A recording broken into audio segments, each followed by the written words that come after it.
كواليس احلى من البرنامج صارت بالحديث، لان الكادر كله راح يجي يزرع يمك دكتوره ايلام. دير بالك الموضوع كلش خطر. هلا بيكم، تنورون باي وقت. تمام. علي كنت تسال عن الاسعار. نعم صدق اليوم الاسعار يعني بين المراكز اختلاف مثلا واسعاركم غاليه؟ يعني شوف انا ما اقدر نكون واقعيين يعني بصراحه، نكون واقعيين. هسه ممكن اني اسعار عيادتي ممكن بها اختلافيه بسيطه عن العيادات الباقيه. هي البسيطه الخطره شوي تخوف. شوف هي بسيطه خطره بس بها فائده كلش هوايه. شلون؟ اني بسبب كثره العيادات نفس ما تفضل قبل شويه، بسبب كثره العيادات صارت اختلافيه بالمراكز، اكو تنافس كلش قوي. فاليوم التنافس بالنسبه للناس اللي مثلا تجهل الشغل الزين وين يكون بالسعر. اليوم انت اذا تريد يعني تشتغل يعني اكثر مني اغلى تنزل بشيء جدا بسيط بالنسبه للكواليتي اللي موجود بالعياده وبالنسبه للشغل اللي موجود بالعياده والكوادر المتوفره تكون اغلى بشيء بسيط. ولكن أنا اليوم مو على مود شيء بسيط أروح العيادة غير معروفة أو غير مرخصة نفس ما ذكرت هي ضروري مرخصة. بس احنا اليوم نشوف نقول الشغل الزين يتطلب بعد مثلا حتى كان مبلغ عالي، بس أهم شيء بالضبط يكون شغل زين. فنرجع ونقول إنه السعر راح يكون ولا شيء قدام قدام صحتك. نعم. قدام النتيجة اللي أنت رايدها، لأنه بالتالي أنت اليوم فايت عملية جدا مهمة. مو أني على مود $50 فرق أو على مود $100 زين. لا جاك أحد ما عنده احنا نستاهل دائما ويا الناس اكيد ما عندهم اكيد. يعني هم اجتك حاله فد يوم واحد شاب عجبه انه هو يزرع بس ما عنده فلوس. ومو عيب هذا الشيء ولا طبعا. اي هم هوايه ناس وتسوي لهم عادي فري؟ نسوي لهم عادي ما ماكو عندكم مشكله. هاي شباب راح اعطيكم العنوان مالتها. شكو واحد محتاج زراعه يروح الدكتوره ايلام. اكيد اليوم احنا لازم اليوم يعني وضمان اليوم ضمان سبق وذكرت انه انا عندي ضمان مدى الحياه بالعمليه اللي انا مسويتها. فبالتالي انت اليوم جاي على عياده حقك مضمون بيها، كونه انه هي عياده مرخصه، كون انه هم منطيك شهاده ضمان. فبالتالي انت مأمن على نفسك صحيا، مأمن تحت ايد الناس اللي دا يشتغلون لك. فبالتالي $50 او $100 راح تكون مو فرق. يعني انا دائما اقول لا تلجؤون للاماكن الرخيصه، هي اصلا الاسعار ما نزلت بهاي الاماكن. ايضا ايجاراتكم كلش غاليه بالمنصور. بالاضافه الى انه اني يعني العياده بدها تتعامل ويا اطباء. انت تعرف اليوم اجور الطبيب تختلف عن اجور الانسان اللي متعلم. بس خلينا نقول احنا نسميهم التكنيشن اللي بس متعلمين، اللي ما عنده خبره، اللي حافظ. شنو هاي قصه الدورات التجميل اللي تصير برا العراق وداخل العراق؟ حتى داخل العراق هواي دورات ناس مو يعني مثلا مو اختصاص ورحت علي عنده دوره دخلت يمه وسميت نفسي الدكتور سمير سامي اخصائي تجميل. وايد نشوف هاي يعني وايد نشوف هوايه ناس هيجي. لذلك انه الامان بهذه العيادات قل. فبالتالي ترخص، لانه هي اليوم مو طبيبه، ما تعبانه على نفسها، ما تقدر تاخذ اجور غاليه سواء طبيب او طبيبه، زين. فما تقدر تاخذ اجور عاليه، تحاول بس تكسب ناس، بس بالتالي تبقى هاي انت وحظك. يعني يا اما تصيب يا اما تخيب. فدائما الانسان خليه يتأنى باختياره، خصوصا بهيك امور يعني. تمام. يعني المواطن قام يخاف انه يروح المركز تجميل، لازم يكون عنده علاقه بنقابه الاطباء، يتصل بهم يقول لهم هذا الطبيب حقيقي ولا فيك، مرخص او مو مرخص. فالموضوع جدا خطر يا علي. نعم. لاحظ كل ما تدخل المركز يقول لك مرخص وحاط لك كله يقول مرخص. كل ما يدخل المركز مرخص ودكتور معروف. بس احنا بدنا نلاحظ بنفس الوقت انه صار لنا فتره كلش طويله جميع العيادات او المراكز الغير مرخصه انسدت يسدوها. فاحنا الحمد لله عيادتنا يعني مو من هذا الشيء، عياده جدا معروفه. نعم.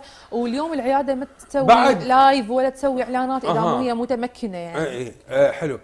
طيب دكتوره ايلاف، بعد ما زرعنا الشعر شنو العلاجات اللي راح ناخذها؟ شنو المواد اللي تثبت هاي البويصله وتخليها تنمو اكثر؟ نعم. شوف يعني احنا بالنسبه لنا المريض يكون ويانا من اول يوم يدخل العمليه مريض. هو بيشنت او مراجع او كاستمر يعني.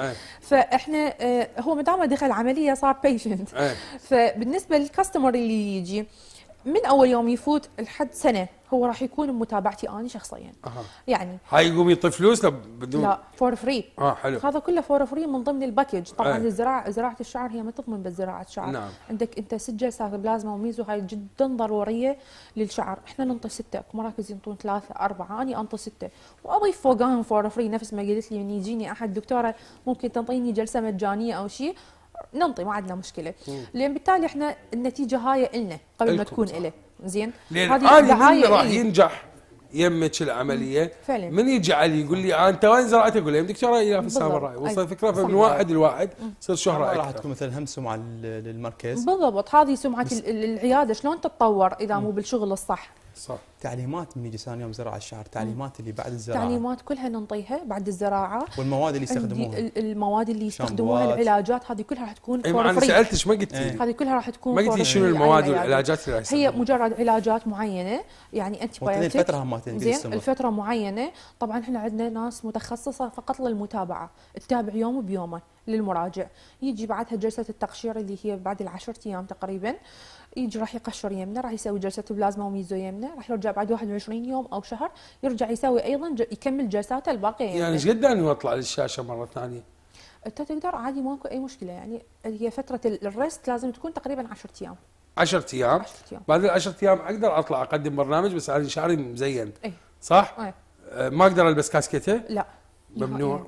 بعد شنو الممنوعات لهذا الموضوع؟ نهائيا ماكو ممنوعات، انت بعد ال10 ايام راح تكون حر وتمارس حياتك الطبيعيه. يعني حمام وكذا وغسل طبعا جدا طبيعي. طريقه النوم البدايه راح يكون على الظهر فقط، حتى ما يصير ورم. الشيء اللي انت سالتني عليه بدايه الورم هذا يصير اذا انت ما التزمت بالتعليمات، يعني دنقت. فاول 3 ايام لازم انت تكون نايم على ظهرك حتى ما يصير عندك ورم. وان صار ورم فهو ترى يوم يومين يروح. والزراقات والكذا؟ زراق ماكو نهائيا. بدنا نشوف اكثر المراكز، يعني من دول يعني اتراك وايرانيين موجودين مراكز دكاتره يعني. صح. اني ضد هذا الشيء. ليش؟ نشوف. لانه اليوم اني العياده من تجيب احد متعاقده وياه لمده شهرين 3 اشهر وبعدين يروح. فهذا بالتالي اليوم اذا ما اشتغل زين بعد حتى العياده بعد ما تقدر تدز عليه، لانه هذا دا يروح. وصلت لك الفكره؟ بس اليوم ابن البلد من باقي بلده موجود. هو مضطر وملزم الطبيب انه يشتغل بالطريقه الصحيحه لهذا المراجع، لانه هذا المراجع راح يجي طالب بحقه. اوكي؟ اما الايراني او التركي يعني مع احترامي لهم ولشغلهم هو راح يكون دونت كير، يعني لانه هو راح يسافر. زين، فاليوم انت ما يصير تروح تسلم نفسك بشخص ما متواجد. صح. عرفت؟ صح. لازم تضمن حقك. يعني باي لحظه ما تلقاه موجود، فافضل العراقي. وانا مع ضد العماله الاجنبيه الصراحه بشكل عام بكل المجالات. عراقي مبدع بكل مجالاته فعلا. والدكتور العراقي خطير، موجود باقوى مستشفيات بالعالم. صح. ويجرى عمليات كبيره جدا. تجي انت تروح الغير دوله تسوي وابن بلدك لا، ليش؟ بالعكس جرب وبعدين. بالضبط. بس هي هاي المراكز يعني تركيا. اي تركيا موجوده عندنا بالعراق، ما اكيد ماخذ تراخيص وفتح هذا بالضبط، ماخذين تراخيص. حتى اغلب العماله بها اتراك. بس انت خلي ببالك يعني اغلب الموجودين هم مثل ما قلت يا اما مخدرين يا اما تكنيشن، ماكو طبيب. لان اليوم الطبيب ما ممكن يعوف بلده ويجي البلد الثاني على مود يشتغل زراعه شعر او شيء اذا هو طبيب. بس تلقى المخدرين هناك ما عندهم شغل ببلدانهم يجون يمنا. هوايه ترى بكثره. نعم. طيب دكتوره إيلاف، هم اجتك حالات ما يحتاج زراعة الشعر، مجرد تعطيه نصائح صح يلتزمها؟ نعم. كلش هوايه. خلينا نحكي على هذا الموضوع. كلش هوايه. اليوم العياده اللي تتعامل بمصداقيه يعني لازم يعني تحكي بضميرها خلينا نقول. فاني بالنسبه إلي نهائيا ما افضل الامور الماديه على الامور الطبيه والنصائح. نعم. هوايه ناس وهم هسه يمكن راح يشوفون ويعرفون. هواي ناس جايين لي للعياده اني اريد ازرع، اني ما انصحها بالزراعه، اقول له لا تزرع مع انه هذا الشيء يفيدني. بس اني ما انصحه لانه هذا الشيء ما راح يفيده. فتعطيه علاج؟ تريتمنت، انطيه علاجات، اقول له التزم بيها، تنحل الامور، يجي يتشكرني بعد فتره. اكيد اليوم كان جميل جدا. وياكم اجمل. وياك طبعا. ما شاء الله عليكم خفيفين الظل كلش. شكرا. وانا تشرفت وحلوين. ها ايوه حلوين. هذه معلوماتك احنا اليوم.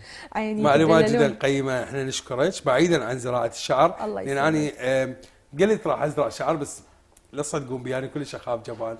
اوكي اسوي لك واهس. نشوف حسب اذا قدرت تقنعيني بعد انت وشطارتك. ان شاء الله. فبالتالي كان يوم جدا جميل كجمال ونقاوه قلوب كل العراقيين. نتمنى نعيد حلقات جايه نحكي عن تفاصيل اكثر عن عمليات التجميل.